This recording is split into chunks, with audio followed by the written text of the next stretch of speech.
Les fameux oméga 3 ont-ils, oui ou non, un effet sur le bien-être? Une vaste étude menée pendant 6 ans tranche. La réponse est oui. Le régime méditerranéen fait baisser le risque de dépression. C'est le dossier de cette édition.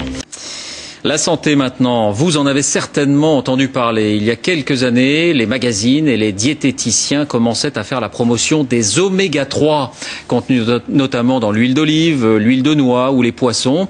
On s'est beaucoup interrogé depuis sur leur effet réel. Eh bien, une grande étude menée pendant 6 ans sur 12 000 personnes apporte la réponse et c'est oui. Le régime méditerranéen fait bien baisser le risque de dépression. La malbouffe, elle, aurait l'effet inverse. C'est le dossier de cette édition. Il est signé José Blanc-Lapierre, Lorraine Christophe-Lourd, avec notre bureau à Bordeaux.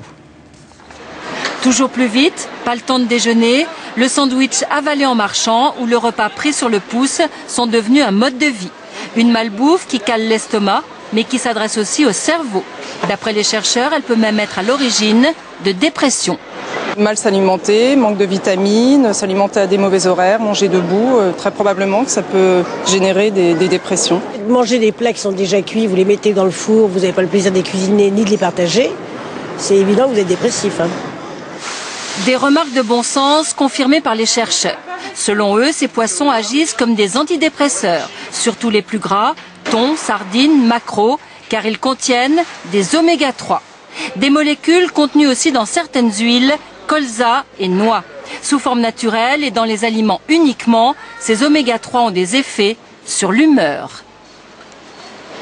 Juste pour vous donner un exemple, la dépression post-partum, la vraie dépression après l'accouchement, entre les populations qui consomment du poisson, c'est-à-dire plus de 3 fois par semaine, et celles qui en consomment peu, c'est-à-dire moins d'1 fois par semaine, le risque va de 1 à 5. Et sur les petites souris, le lien entre oméga 3 et dépression vient d'être établi. Démonstration. Dans la petite boîte, une souris normale. Celle qui lui rend visite, en revanche, a été nourrie en oméga 3.